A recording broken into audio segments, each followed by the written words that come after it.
আমরা সকলে অবগত আছি এবং উদযাপন করছি বাংলাদেশ একটি দীর্ঘ সময়ের স্বৈরতান্ত্রিক শাসন ব্যবস্থা থেকে বের হয়ে একটি নতুন যুগে প্রবেশ করেছে এবং সেখানে ছাত্র জনতার একটি সফল বিপ্লবের ভূমিকা আছে। ক্ষমতাচ্যুত যে সরকার তার অনেক উন্নয়নের গল্প আমরা যেই গল্পগুলো শুনে এসেছি এতদিন ধরে, এখন সেখানে নানান রকম অসঙ্গতির খোঁজ মিলছে। আমরা এই অনুষ্ঠানে স্বাস্থ্যখাত নিয়ে আলাপ করেছি। গত প্রায় 10-15 বছর ধরে আমরাও অনেক উন্নতির গল্প এখানে বলেছি।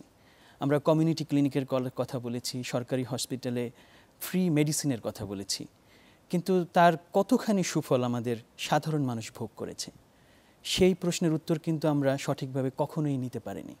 আজ আমরা বোঝার চেষ্টা করব কি ঘটেছিল স্বাস্থ্য খাতে। যে উন্নতির গল্পগুলো শুনেছিলাম সেগুলো কতখানি সত্যি ছিল, কতখানি অতিরঞ্জিত ছিল, এবং এই অবস্থা থেকে বের হওয়ার জন্য আমাদের সামনে কি করা দরকার সেই সম্বন্ধেও একটু জানতে চেষ্টা করব। এ বিষয়ে কথা বলার জন্য আজকে আমরা দুজন অতিথিকে যুক্ত করছি আমাদের আলোচনায়। আমাদের স্টুডিওতে উপস্থিত হয়েছেন ডাক্তার রাশেদ রাব্বি। তিনি হেলথ এডিটর কালবেলা এবং তিনি president Bangladesh health reporters forum. Doctor Rashed Rabbi, আপনাকে স্বাগত আমাদের অনুষ্ঠানে। এবং আমাদের সাথে অনলাইনে যুক্ত হয়েছেন ডক্টর তৌফিক জোয়ারদার। তিনি জনস্বাস্থ্য ও স্বাস্থ্য ব্যবস্থা বিশেষজ্ঞ, সহযোগী অধ্যাপক, national university of Singapore. Doctor তৌফিক জোয়ারদার, আপনাকে স্বাগত আমাদের অনুষ্ঠানে। অনেক ধন্যবাদ আপনাকে। রাশেদ রাব্বি, আপনাকে আবারও আমাদের এই অনুষ্ঠানে স্বাগত। এবং আমি দর্শকদের বলে রাখি যে আপনাকে আমন্ত্রণ জানানোর একটি বিশেষ প্রেক্ষাপট আছে। আমরা গত কয়েকদিন আগে একটি ইনভেস্টিগেটিভ রিপোর্ট পেয়েছি আপনার কাছ থেকে। খুব বিস্তারিতভাবে আপনি ওখানে লিখেছেন যে স্বাস্থ্যখাতে দুর্নীতি কী হয়েছিল এবং কোন কোন জায়গায় অসঙ্গতি আছে। আমি প্রথমে ওই রিপোর্টটির সূত্র ধরে আগাতে চাই। আপনি একটু নিজের ভাষায় যদি বলেন যে কি কি পেয়েছেন আপনি অসঙ্গতির জায়গাগুলো আমাদের স্বাস্থ্যখাতে। ধন্যবাদ, শুভ সকাল সবাইকে। আমার ওই রিপোর্টটি মূলত ছিল যে স্বাস্থ্য ব্যবস্থা যারা পরিচালনা করছেন বা বিগত সময় করেছেন সেই পরিচালনার ক্ষেত্রে কি কি অনিয়ম হয়েছিল। বিশেষ করে আপনি জানেন যে সরকারি কিছু নীতিমালা থাকে নিয়োগের ক্ষেত্রে, পদোন্নতি এবং অন্যান্য ক্ষেত্রে, কিন্তু বিগত সময় দেখা গেছে যে নিয়োগ, পদোন্নতি এইসব ক্ষেত্রে সরকারি যে নীতিমালাগুলো রয়েছে বা শৃঙ্খলা বিধি যেগুলো রয়েছে সেগুলো কোনো কিছুই মানা হয়নি। নিয়োগ পদোন্নতির ক্ষেত্রে যাকে ইচ্ছা হয়েছে যেই পদে বসানোর জন্য সেরকম বসানো হয়েছে, এবং যেখানে নিয়ম আইন করা আছে যে সরকারি চাকরিজীবীদের যে আইন করা আছে যে চুক্তিভিত্তিক নিয়োগে কি ধরনের সুবিধা পাবেন কি পাবেন না, বা পদোন্নতির ক্ষেত্রে কি কি ধরনের ক্রাইটেরিয়া মেনটেন করতে হবে, সেগুলো কোনো কিছুই করা হয়নি। এই যে এগুলো করা হয়নি, এর ফলে স্বাস্থ্য খাতের যে স্বাভাবিক গতি প্রবাহ সেটি কিন্তু চরমভাবে ব্যাহত হয়েছে, এবং যারা যোগ্য ছিলেন তারা অনেকেই কিন্তু সঠিক জায়গায় সঠিক কাজটা করার সুযোগ পাননি। এতে স্বাস্থ্য খাতের যে উন্নয়নের ধারার কথা যেটি বলা হয়েছে সেটি আসলে অনেকটা স্তিমিতই ছিল, যেটি বাইরে থেকে হয়তো বোঝা যায়নি। এবং এর ফলশ্রুতিতে যা হয়েছে, যেমন আমরা ঢাকার কথাই বলতে পারি, ঢাকায় যে ইনস্টিটিউটগুলো আছে এগুলো তো ঢাকার বাইরে নেই আসলে। ইনস্টিটিউটগুলো স্পেশালাইজড ইনস্টিটিউট, আপনি খেয়াল করলে দেখবেন যে আগারগাঁয়ের পাশাপাশি যে স্পেশালাইজড ইনস্টিটিউটগুলো আছেন সেখানে যারা পরিচালক তারা লং টার্ম 10 বছর 12 বছর ধরে একই দায়িত্বে আছেন, এবং এমনও হয়েছে যে উনি সরকারি চাকরি থেকে অবসরে গেছেন তাও 10 বছর আগে, কিন্তু অবসরের পরেও 10 বছর ধরে উনি পরিচালক হিসেবে দায়িত্ব পালন করছেন, এবং এই 10 বছরে ওনার যারা ছাত্র তারাও অবসরে চলে গেছেন, কিন্তু তারা কিন্তু কখনো পরিচালক হওয়ার যে সুযোগ বা তার যে নতুন ধ্যান ধারণা ছিল বা প্রতিষ্ঠান পরিচালনায় যে ভিন্নতা আনার যে সুযোগ ছিল সেই সুযোগটাও কিন্তু তারা পাননি। আমি বলতে পারি যে ন্যাশনাল ইনস্টিটিউট অফ নিউরোসায়েন্স, তারপরে পঙ্গু হাসপাতাল, তারপরে চক্ষু হাসপাতাল, স্টিল এইসব প্রতিষ্ঠানে কিন্তু এরকম পরিচালক আছেন যারা মোর দেন 5 to 10 years আফটার রিটায়ারমেন্ট দায়িত্ব পালন করছেন। এরকম একটি বিষয়। আরেকটি বিষয় হচ্ছে যে কিছু দলীয়করণ, এটা আমি বলবো দলীয়করণের সুযোগ নিয়ে কিছু মানুষকে আফটার রিটায়ারমেন্ট বিভিন্ন হসপিটালে, মেডিকেল কলেজে পদায়ন করা হয়েছে, কিন্তু প্রচুর লোক থাকার পরেও এই পদায়নগুলো করা হয়েছে শুধু দলীয় লোকজনকে সুযোগ সুবিধা দেওয়ার জন্য। ওনারা ওই পদে যাওয়ার পরে যেটা হয়েছে, ওনারা কিন্তু আসলে কাজ করেননি বা কাজ করার প্রয়োজনীয়তা অনুভব করেননি, জাস্ট এনজয় করেছেন বা করছেন। এখনো ওনারা এখনো আছেন এবং এখনো এনজয়টা করছেন, যা স্বাস্থ্য খাত কে একদম আমি মনে করি যে মারাত্মক একটা বিপর্যয়ের জায়গায় নিয়ে যাচ্ছে আর কি এই ধরনের পরিস্থিতি। আচ্ছা, আমি এই বিষয়গুলোকেই ফোকাস করার চেষ্টা করেছি, কারণ সঠিক জায়গায়, উপযুক্ত জায়গায় যদি উপযুক্ত ব্যক্তিকে আপনি এনশিওর করতে না পারেন, তাহলে কাজটা কিন্তু এনশিওর হবে না। এবং জুনিয়ররা যখন দেখবে যে আমার আসলে সর্বোচ্চ জায়গায় যাওয়ার সুযোগটা নেই, তখন কিন্তু তারাও কাজের আগ্রহটা হারিয়ে ফেলেন। সেটাই। ফলে ওই নিচের দিকের যে কাজগুলো, সেগুলো কিন্তু সঠিকভাবে হয় না। তাহলে নেতৃত্বের জায়গাগুলো আসলে প্রচণ্ডভাবে বাধাগ্রস্ত হয়েছে। আমরা আরো একটু আসবো, বিশেষ করে একটু পরে এসে আবার একটু জানতে চাইবো যে যেই ইনফ্রাস্ট্রাকচার, অবকাঠামোগত যে উন্নতিগুলো হয়েছে, অনেক রকম নতুন ইনস্টিটিউট হয়েছে, তারপরে অনেক নতুন হসপিটাল হয়েছে, সেই জায়গাগুলো কেনাকাটা সংক্রান্ত কিন্তু অনেক বিষয় আছে। এই জায়গায় আমরা একটু পরে আসবো, কিন্তু তার আগে আমি একটু ডক্টর তৌফিক জোয়ারদার আপনার কাছে আসি, যে আপনি নিশ্চয়ই এই রিপোর্টটি পড়েছেন। এর বাইরেও আপনি নিজে একজন গবেষক এবং বাংলাদেশের সাথে সংশ্লিষ্ট একজন স্বাস্থ্য বিশেষজ্ঞ হিসেবে আমাদের চিত্রটা আপনার ভালো জানা আছে। আপনি আর কি কি জিনিস এর সাথে যুক্ত করবেন যে বিষয়টি মিস্টার রাব্বি বললেন? অনেক ধন্যবাদ। আমি ডক্টর রাশেদ রাব্বির যে উপাত্ত উনি দিয়েছেন, রিপোর্টটি পড়েছি। অল্প সময়ের মধ্যে যে এত চমৎকারভাবে আমাদের স্বাস্থ্যের যে দুর্নীতির চিত্র উনি তুলে এনেছেন, এই জন্য ওনাকে শুভেচ্ছা এবং ধন্যবাদ জানাতে চাই। সেই সাথে একজন health policy and systems researcher হিসেবে আপনি জানেন আমার গবেষণার ক্ষেত্র কিন্তু মানে জনস্বাস্থ্যের মধ্যেও আমি খুব স্পেসিফিক একটা এরিয়া নিয়ে কাজ করি, যেটা নিয়ে খুব বেশি আম, মানুষ আসলে বাংলাদেশে নেই। সেটা হচ্ছে হেলথ পলিসি এবং হেলথ সিস্টেমস। এটার উপরই আমার গবেষণা, আমার পিএইচডি সবকিছু।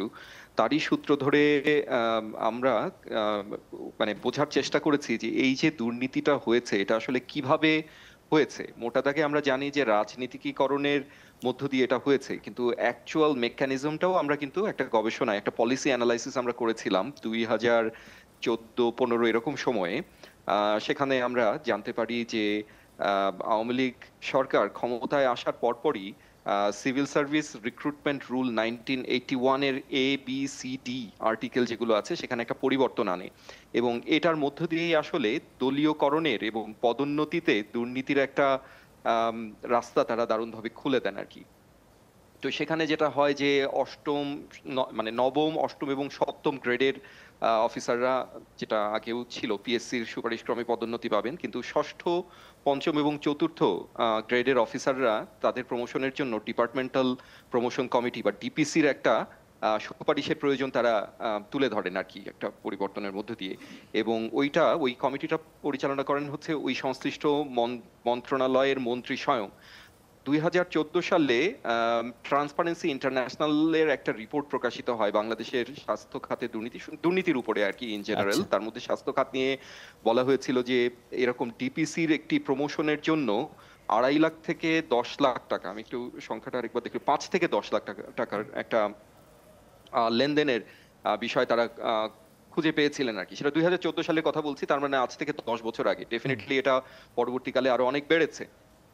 আরেকটা জিনিস পরিবর্তন করেছিলেন তারা, সেটা হচ্ছে যে তৃতীয়, দ্বিতীয় এবং প্রথম গ্রেডের প্রমোশনকে ন্যস্ত করা হয় সুপিরিয়র সিলেকশন বোর্ড বা এসএসবির অধীনে আর কি, আর যেটার প্রধান ছিলেন ক্যাবিনেট সচিব। কিন্তু এখানে আবার আরেকটা শর্ত ছিল যে এই পদোন্নতিগুলো, অর্থাৎ এই 3টা গ্রেডের পদোন্নতি সরাসরি প্রধানমন্ত্রী মাধ্যমে অনুমোদিত হতে হবে আর কি। তো এগুলোর মধ্য দিয়ে আসলে এক ধরনের রাজনীতিকীকরণের রাস্তা খুলে যায় এবং দুর্নীতির রাস্তাটাও খুলে যায়।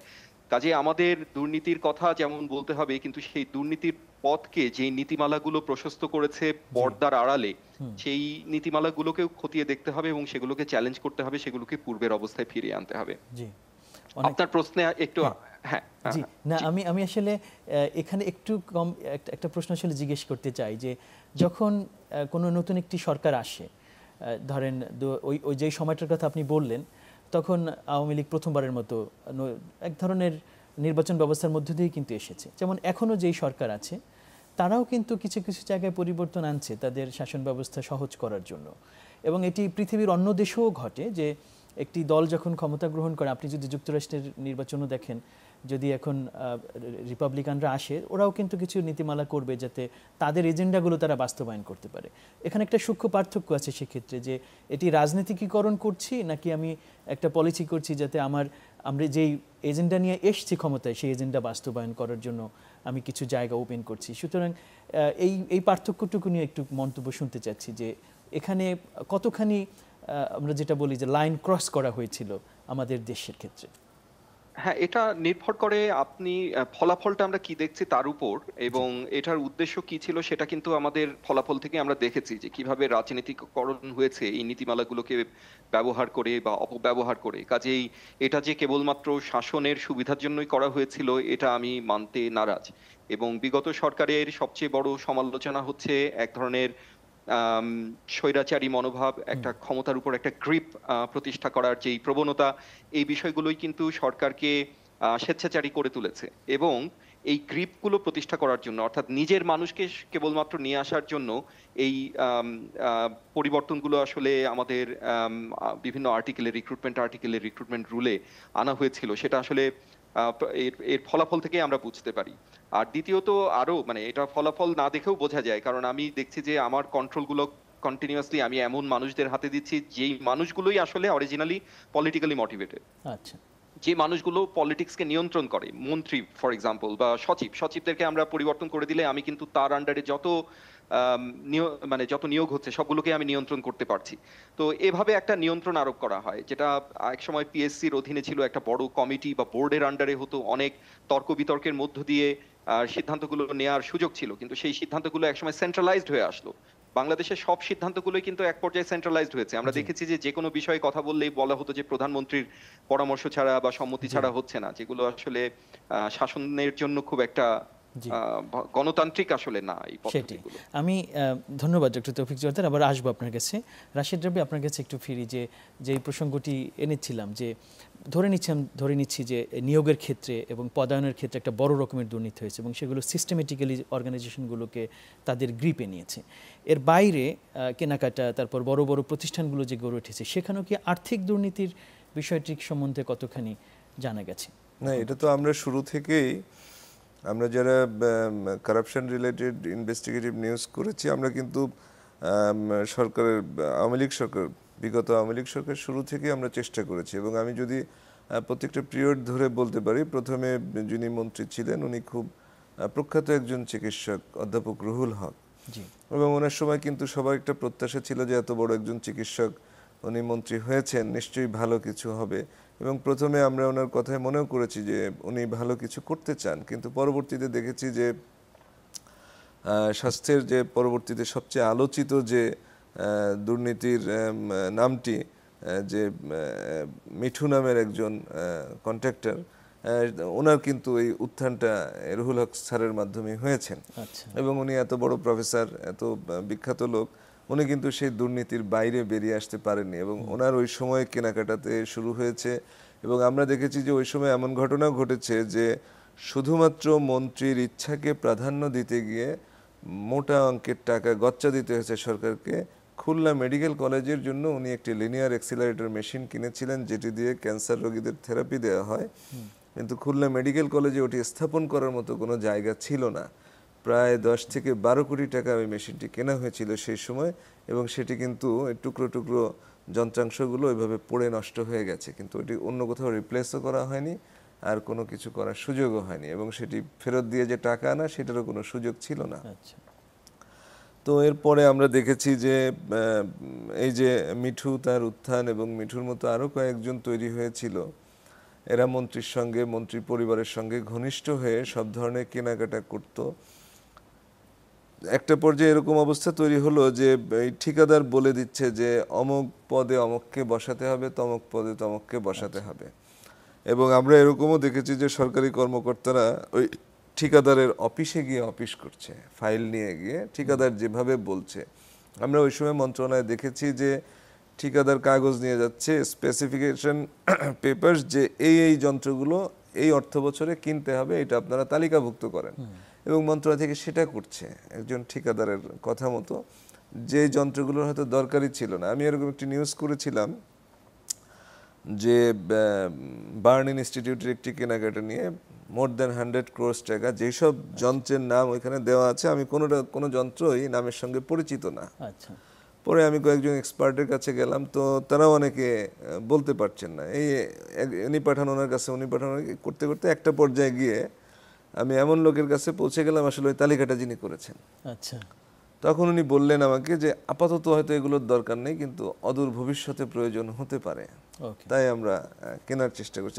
আমরা দেখেছি যে হৃদরোগ হাসপাতালে প্রতি অর্থ বছরে একটি করে গামা নাইফ কেনা হতো, কিন্তু যার কোনো ব্যবহার হয়নি। এক একটা গামা নাইফ 3-4 কোটি টাকা করে কেনা হয়েছে। অথচ হৃদরোগ হাসপাতালে আপনার সবচেয়ে যে প্রধান যে বিষয়টা দরকার, ক্যাথ ল্যাব, সেখানে 5টা ক্যাথ ল্যাবের 2টা ক্যাথ ল্যাব সবসময় নষ্ট থাকে, সেগুলো কিন্তু কেনা হয়নি, যেটা প্রয়োজন ছিল। তারপরে আমরা দেখেছি এই যে এই আরও কিছু ঠিকাদার যারা হচ্ছে আপনার একদম প্রত্যন্ত জায়গা থেকে, উপজেলা, জেলা, ওইখান থেকে তারা ওই তালিকা প্রস্তুত করে নিয়ে আসতো। সিভিল সার্জনকে বলতো যে এইগুলো লেখেন, আপনার কিনতে হবে। এবং একটা সিভিল সার্জন অফিস হিসেবে একটা জেলার জন্য হয়তো 100 কোটি টাকার সরঞ্জাম কেনা হয়েছে। সেটাই। ডক্টর তৌফিক জোয়ারদার, আপনার কাছে ফিরছি। আমরা কথা প্রসঙ্গে কিন্তু জানতে পারছি যে, আমি ধরে নিচ্ছি যে যিনি একটা ফাইল নিয়ে আসছেন, একজন ঠিকাদার, তিনি একজন পলিটিক্যাল ব্যক্তি, কিন্তু যার কাছে আসছেন তিনি একজন ডক্টর, অথবা হয়তো বিশ্ববিদ্যালয়ে পড়াশোনা করে একজন প্রশাসক। কেন এরকম ব্যক্তিরা যারা উচ্চশিক্ষা নিয়েছেন, বাংলাদেশের সেরা মেডিকেল কলেজ থেকে পড়াশোনা করেছেন, তারা ডিজি হলেন অথবা কোনো একটি প্রতিষ্ঠানের প্রধান প্রশাসক হলেন, প্রিন্সিপাল হলেন, কেন তারা এই নিজেদের জায়গাটায় ধরে রাখতে পারলেন না, যেখানে মূলত জনগণের স্বাস্থ্যসেবাটা নিশ্চিত হবে? অনেক ধন্যবাদ। এটার সঠিক উত্তর আমার কাছে আসলে নেই, কিন্তু আমি যেটা বলতে পারি যে তাত্ত্বিকভাবে যদি বলতে হয়, দুর্নীতির কারণ নিয়ে আপনার ট্যারিন ভিয়ান বলে একজন health systems and political scientist এবং হেলথ সিস্টেমস নিয়েও তার কাজ আছে, তিনি একটা তত্ত্ব দিয়েছেন যেখানে তিনি দেখিয়েছেন যে দুর্নীতি কেবলমাত্র আমার অভাব আছে দেখে আমি দুর্নীতি করি, ব্যাপারটা ঠিক তা না। এটার পেছনে অনেকগুলো কারণ থাকে, তার মধ্যে একটা হচ্ছে রেশনালাইজেশন, যে আমি দুর্নীতি করছি এবং আমি মনে করছি যে আমি ঠিক কাজ করছি, এটাই করা উচিত। তো আমরা যখন একটা কি বলবো, একটা পলিটিক্যালি ইনডক্ট্রিনেটেড একটা গ্রুপ অফ পিপল যখন শাসন ক্ষমতায় থাকে এবং তারা মনে করে যে তাদেরকে যে কোনো মূল্যেই ক্ষমতায় থাকতে হবে এবং ক্ষমতা টিকিয়ে রাখতে হবে, তখন তারা তাদের এই নিয়োগ, তার দুর্নীতি সবকিছুকেই তারা কিন্তু রেশনালাইজ করেন।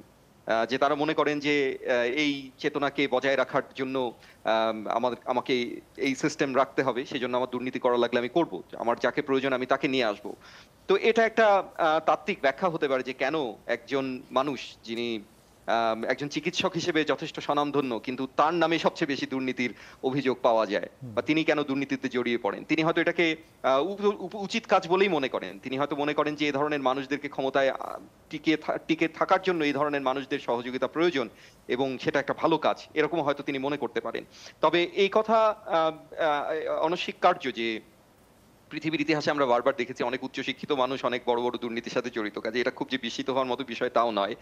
আর আরেকটা বিষয় হচ্ছে যে আমাদের এরকম একটা ভুল ধারণা থাকতে পারে যে একজন বড় ডাক্তার হলেই তিনি স্বাস্থ্য ব্যবস্থাকে বুঝবেন। আসলে বুঝতে হবে মন্ত্রণালয় চালানো আর একটা হাসপাতালের ওটিতে, অপারেশন থিয়েটারে অপারেশন করা এক বিষয় নয়।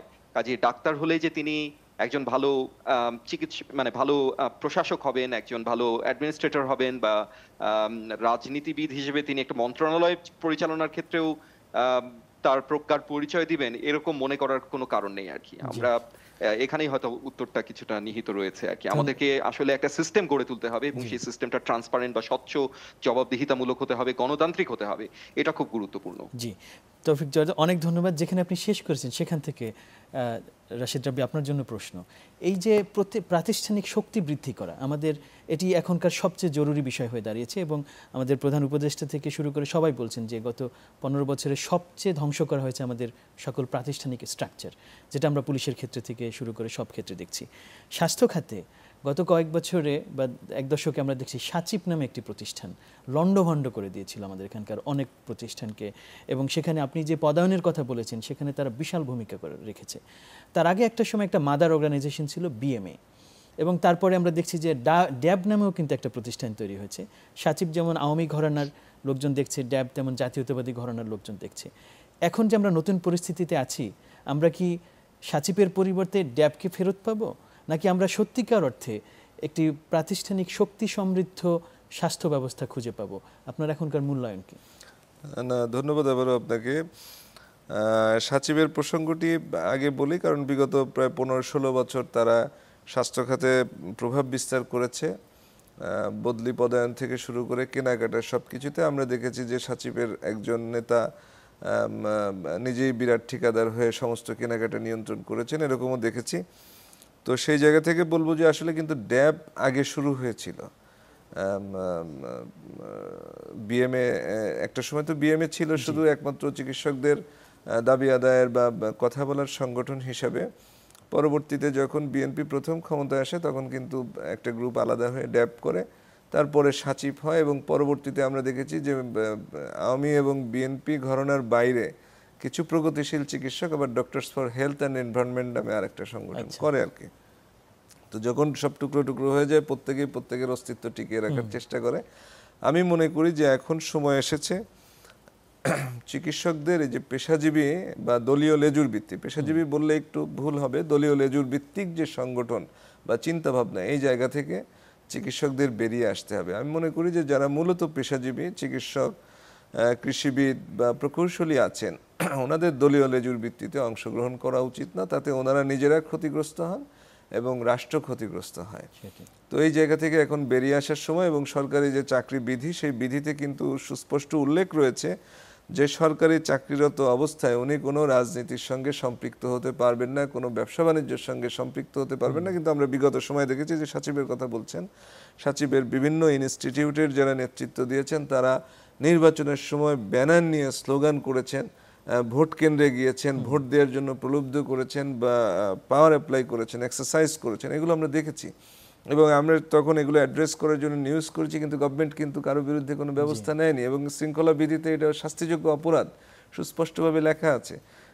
তৌফিক ভাই হয়তো আরো ভালো বলতে পারবেন, কিন্তু কারো বিরুদ্ধে কোনো ব্যবস্থা নেওয়া হয়নি। এবং এমনকি ডিজি অফিসার মতো জায়গায় যে ডিজি অফিস ড্যাব, ডিজি অফিস সাচিব, এরকম ঘটনা ঘটেছে, কিন্তু কখনো কেউ কিন্তু কোনো ব্যবস্থা নেয়নি। আমরা দেখেছি যে সর্বশেষ গতকালকে যিনি মহাপরিচালক হিসেবে বিদায় নিলেন, উনি একজন মানে এরকম একটা ডিক্টেটর গভর্নমেন্টের সময় উনি একজন অরাজনৈতিক ব্যক্তি হিসাবে দীর্ঘদিন ডিজি হিসাবে এই দায়িত্ব পালন করেছেন। উনি মূলত একজন সংস্কৃতি প্রেমী লোক এবং অত্যন্ত মেধাবী। বাংলাদেশে বর্তমান সার্জনরাই বলে যে ওনার মতো সার্জন বিরল, যে 2 হাতে অপারেশন করতে পারেন এবং শুধু সার্জারিতে তার 5টা পোস্ট গ্রাজুয়েশন আছে এবং সবই দেশের বাইরে থেকে, রয়্যাল কলেজ থেকে 3টা পোস্ট গ্রাজুয়েশন করেছেন। এরকম একজন দক্ষ সার্জন উনি কিন্তু একটা ক্রুশিয়াল মোমেন্টে এসেছিলেন যখন কোভিড নিয়ে দুর্নীতি একটা বাজে অবস্থার সিচুয়েশন হয়েছিল, যখন আমরা দেখেছি যে ওই যে ডক্টর সাবরিনা তার যেসব কাণ্ড, আমরা দেখেছি যে রিজেন্টের কাণ্ড, এরকম একটা পরিস্থিতি এরকম একজন ফুললি প্রফেশনাল সার্জনকে এনে দায়িত্ব দেওয়া হলো এবং ভালো চালিয়েছেন। হ্যাঁ, ওনার কিছু সমস্যা হয়েছে এই সাচিব, মানে সাচিবকে কেন্দ্র করে এত কথা। সাচিবের নেতারা কিন্তু গিয়ে ওনাকে প্রেশারাইজড করেছে, ফোর্স করেছে যে স্যার এটা করতে হবে, এটা আপনি করতে পারবেন না। উনি সিনিয়র প্রফেসর হয়, উনি হয়তো অনেকের সঙ্গে এটা ডিবেট করতে পেরেছেন, কিন্তু উনি জুনিয়র হলে সেটাও পারতেন না। এবং আমরা দেখেছি যে আমরা বাইরে থেকে জার্নালিস্টিক ভিউজ থেকে যে মন্ত্রণালয় কিভাবে ওনাকে প্রেশারাইজড করে, উনি একটা ফাইল নিয়ে গেলে কিভাবে সেটা পরিবর্তন হয়ে যায়। উনি হয়তো বলছেন যে এই জায়গাটা এই অফিসারকে দিলে ভালো হবে, কিন্তু মন্ত্রণালয় বা সচিব তারা আবার ওইটা চেঞ্জ করে। এমনও হয়েছে যে উনি ওনার অ্যাসিস্ট্যান্ট ডিরেক্টর কোঅর্ডিনেশন হিসেবে একজনের নাম প্রস্তাব করেছে, পরের দিনই সচিবের লোকজন তার রুমে গিয়ে হইচই ভাঙচুর করার মতো অবস্থা। কেন? যে সে আমাদের দলের না। আচ্ছা, তো মানে এরকম অ্যাডিশনাল ডিরেক্টর কোঅর্ডিনেশন খুবই সেনসিটিভ এবং অ্যাডমিনিস্ট্রেটিভ পদ, সেখানে কিন্তু দলটা গুরুত্বপূর্ণ না, কে কাজ করতে পারে দক্ষতা গুরুত্বপূর্ণ। আমরা অনেক অনেক ধন্যবাদ রাশিদ রাব্বি। অ্যাটলিস্ট একজন ব্যক্তি সম্বন্ধে আপনি জানালেন যিনি ভালো রোল প্লে করেছেন, এবং এই টাইপের কিছু লোক কিন্তু ছিলেন। সে কারণেই আমরা সিস্টেমটাকে দেখেছি অনেক কঠিন সময়, কোভিডের সময়ও কিন্তু আমরা বেশ কিছু বড় ক্রাইসিস আমরা মোকাবেলা করেছি। ডক্টর তৌফিক জোয়ার্দ্দার, আপনার কাছে আসছি যে কথা প্রসঙ্গে রাশিদ রাব্বি কিন্তু বলেছেন যে স্বাস্থ্যের যিনি মহাপরিচালক ছিলেন তিনি একজন যোগ্য মানুষ ছিলেন সাম্প্রতিককালে যিনি দায়িত্ব পালন করেছেন। এটি আমাদেরকে মনে করিয়ে দেয় যে একটি রাষ্ট্র যখন এই যে চলার জন্য তার কিন্তু কিছু দক্ষ লোক এমনিতেই দরকার হয়, যিনি হয়তো পলিটিক্যাল কোনো রকম বায়াসনেস ছাড়াই কাজ করেন, শুধু দেশের প্রয়োজনে, দেশমাতৃকাকে ভালোবেসে। সেরকম লোক কিন্তু গত প্রশাসনের কিছু ছিল যারা রাজনৈতিকভাবে কোনো সুবিধা নেন নাই, দেশকে ভালোবেসে কাজ করেছেন। এখন এই সময় এসে তারাও কিন্তু এই যারা ক্ষমতার বাইরে ছিলেন তাদের প্রতিহিংসার শিকার হতে পারেন। এই জায়গাটা আমরা কিভাবে প্রতিরোধ করতে পারি? এই ভালো মানুষগুলোকে কাজে লাগানোর সুযোগ কি আছে? ধন্যবাদ মুশতাক। আসলে আমাদের মানে যেহেতু একটা নতুন প্রেক্ষাপটে আমরা কথা বলছি, নতুন একটা বাংলাদেশের প্রেক্ষাপটে আমাদেরকে মনে রাখতে হবে যে দেশের জন্যই আমাদের কিন্তু সব ধরনের কাজ, সব ধরনের উদ্যোগ, কাজে দেশের মঙ্গলের জন্যই আমাদের সবকিছু করতে হবে। এখন আমরা যদি সেটা না করি এবং এখনো দলীয় ভিত্তিতে আমরা সিদ্ধান্ত নেওয়ার চেষ্টা করি, তাহলে কিন্তু আমরা সেই পূর্বের যুগের যে পলিসি বা যে নীতিমালা বা যে কার্যকলাপ, সেখানে আমরা ফেরত যাচ্ছি। বাই এক্সটেনশন সেই সময়ে যদি কোনো ভালো কাজ হয়ে থাকে, সেই কাজগুলোকে আমাদের কিন্তু কন্টিনিউ করতে হবে। সেই সময় যে ভালো এবং সুযোগ্য মানুষগুলো এসেছেন, বিভিন্ন কাজের দায়িত্ব নিয়েছেন, তাদেরকেও কিন্তু বহাল রাখতে হবে। শুধুমাত্র তাদের রাজনৈতিক বিবেচনার কারণে তাদেরকে আনা যেমন, ক্ষমতায় আনাটা যেমন অন্যায়, আবার একইভাবে শুধুমাত্র রাজনৈতিক বিবেচনায় তাদেরকে তাদের পদ থেকে অপসারণ করাটাও একটা অন্যায় এবং দেশের জন্য অত্যন্ত ক্ষতিকর একটা কাজ হবে। এটা শুধুমাত্র ব্যক্তির ক্ষেত্রেই প্রযোজ্য তা না, নীতিমালার ক্ষেত্রেও প্রযোজ্য। আমরা কিন্তু অতীতে দেখেছি যে 1996 থেকে 2001 সালের যেই আওয়ামী লীগ সরকার, তারা কিন্তু কিছু ভালো নীতিমালা গ্রহণ করেছিলেন, বিশেষ করে যে কমিউনিটি বেসড হেলথ কেয়ার সিবিএইচসি প্রকল্প, যেটার আন্ডারে কমিউনিটি ক্লিনিকগুলোকে প্রতিষ্ঠা করা হয়েছিল। পরবর্তীকালে 2001 সালে বিএনপি ক্ষমতায় এসে কিন্তু সেটাকে ঢালাওভাবে বাতিল করে দেয় এবং পরবর্তীকালে 2009 সালে সেটাকে আবার রিইনস্টেট করা হয়, পুনঃপ্রতিষ্ঠা করা হয়। তার মানে দেখা যাচ্ছে সরকারের পরিবর্তনের সাথে সাথে ব্যক্তি এবং নীতির পরিবর্তন কিন্তু একটা খুব কমন একটা বিষয়ে পরিণত হয়েছে বাংলাদেশে। এই জিনিসটা হওয়া যাবে না। আমাদেরকে মেরিট চিন্তা করতে হবে যে একজন ব্যক্তি আসলেই সে সুযোগ্য কিনা। দ্বিতীয়ত, আমরা যদি মনে করি যে না, এখন আওয়ামী লীগের পতন হয়েছে, আমরা সেই 17 বছর আগে যে মানুষগুলো ছিল তাদেরকে আমরা রিইনস্টেট করতে চাই, এটাও মাথায় রাখতে হবে সেই মানুষগুলো যে সবাই সুযোগ্য ছিলেন, সবাই ভালো ছিলেন, এরকমও মনে করার কোনো কারণ নেই। তাদের এখন তার মানে সোজা কথা, আমি যদি এক বাক্যে আমার কথা বলতে চাই, আমি বলবো যে ব্যক্তি এবং নীতিমালার যে মেরিট আছে, সেই মেরিটের ভিত্তিতেই সিদ্ধান্ত নিতে হবে। তার রাজনৈতিক অবস্থান কি, এগুলো চিন্তা করে আসলে তাকে পদায়নও করা যাবে না, পদ থেকে অপসারণ করাটাও ঠিক হবে না। ধন্যবাদ ডক্টর তৌফিক জোয়ারদার। রাশেদ রাব্বি, আমরা বিগত বছরগুলোতে যারা শাস্তির সম্মুখীন হয়েছেন, গত 15 বছর অনেক মানুষের শাস্তি হয়েছে, তারা সবাই কিন্তু রাজনৈতিক কারণে শাস্তি পেয়েছেন তা না, সত্যিকার অপরাধের কারণেও কিন্তু অনেকে শাস্তি পেয়েছেন। এই সময়টা এসে অনেকে কিন্তু সুযোগ নিচ্ছেন এবং তারা স্বাস্থ্য খাতে ওটা হবে যে তিনি হয়তো আবার কোনো একটা উচ্চ পদে চলে যাওয়ার চেষ্টা করবেন, বলবেন যে আমি রাজনৈতিকভাবে প্রতিহিংসার শিকার হয়েছিলাম। এই জায়গাগুলো কি প্রতিরোধ করার কোনো উপায় আছে? না, সেক্ষেত্রে বর্তমান যে সরকার আছে তাদেরকে খুবই তীক্ষ্ণ নজর দিতে হবে এইদিকে, আসলে কি হয়েছিল, কেন হয়েছিল। এবং এটা কিন্তু আপনি উচ্চ পদের শুধু না, একদম নিচের থেকে গতকালকে আমি স্বাস্থ্য দপ্তরের সামনে গিয়ে দেখেছি যে পরীক্ষা দিয়েছে, তারা টেকেনি, তারাও এসেছে দাবি নিয়ে যে তাদের চাকরি দিতে হবে। আবার যারা চাকরি করছে বেসরকারি প্রজেক্টে অথবা আউটসোর্সিংয়ে, তারাও দাবি নিয়ে এসেছে যে তাদের সরকারি করতে হবে। এবং এই আপনি যেটা বললেন যে এরকম তো কেউ কেউ আছেনই যে হাসপাতালের জিনিসপত্র রক্ষণাবেক্ষণ না করা, সঠিকভাবে ওটি না করা বা বিভিন্ন ধরনের অকারেন্সের শাস্তির সম্মুখীন হয়েছেন বা তথ্য গোপন করা, এরকম শাস্তির সম্মুখীন হয়েছেন, তারাও কিন্তু এখন দাবি করছেন যে তারা বিগত সময়ে এই বিষয়গুলোকে সুতীক্ষ্ণ নজর দিতে হবে। বিশেষ করে সরকার প্রধান যিনি থাকেন বা মিনিস্ট্রির প্রধান যিনি থাকেন, ওনার পক্ষে তো সব কিছু দেখা সম্ভব না। এই বিষয়টা কিন্তু নিয়ন্ত্রণ হয় আমলাতন্ত্রের ভিতর দিয়ে, এবং আমলাতন্ত্র বা স্বাস্থ্য মন্ত্রণালয়ের যারা কর্মকর্তা আছেন তারা যদি বিষয়গুলো ঠিকমতো দেখভাল না করেন, তাহলে কিন্তু ওই যে সেই আগের যে অবস্থা ছিল ওই অবস্থাটি থাকবে। এবং এই ধরনের যারা ভুইফোড় ব্যক্তি বা সুবিধাবাদী, সুবিধাভোগী, তাদেরকে কিন্তু অ্যাভয়েড করা যাবে না। এবং এরা যখন কাজে থাকে তখনও কাজ করে না, আর যখন শাস্তিতে থাকে তখনও তারা কিছু করে না। আচ্ছা, ফলে ওই সমস্যাটা থেকে যাবে। অনেক ধন্যবাদ রাশেদ রাব্বি। ডক্টর তৌফিক জোয়ারদার, অনেক কৃতজ্ঞতা আপনাকে যে সিঙ্গাপুর থেকে জয়েন করেছেন আমাদের সাথে। একটা ভবিষ্যৎ দিকের নির্দেশনামূলক একটা আলোচনা আপনাদের দুজনের উপস্থিতি পেলাম। কৃতজ্ঞতা আপনাদেরকে। আমরা চালিয়ে যাবো এই আলোচনা। ধন্যবাদ। আমরা বোঝার চেষ্টা করেছি যে গত 10 থেকে 15 বছরে স্বাস্থ্য খাতে কোন কোন জায়গায় মূলত অসুবিধাগুলো হয়েছিল, এবং একটি কথা খুব বারবার এসছে যে আমাদের যে পদায়নের যে প্রসঙ্গ, সঠিক মানুষকে সঠিক জায়গায় না রাখার যেই প্রচলনটা ছিল, সেটি আমাদের এখন ভাঙতে হবে। আমাদেরকে যোগ্য লোককে জায়গা দিতে হবে, এবং একই সাথে ওই সময়ে যারা দেশকে ভালোবেসে অরাজনৈতিকভাবে কিছু প্রতিষ্ঠানকে নেতৃত্ব দিয়েছেন তারাও যাতে ক্ষতিগ্রস্ত না হন সেটি আমাদেরকে দেখতে হবে। তাহলেই সকলের সম্মিলিত প্রচেষ্টায় আমাদের যে কাঙ্ক্ষিত বাংলাদেশ, সেখানে আমরা পৌঁছতে পারবো।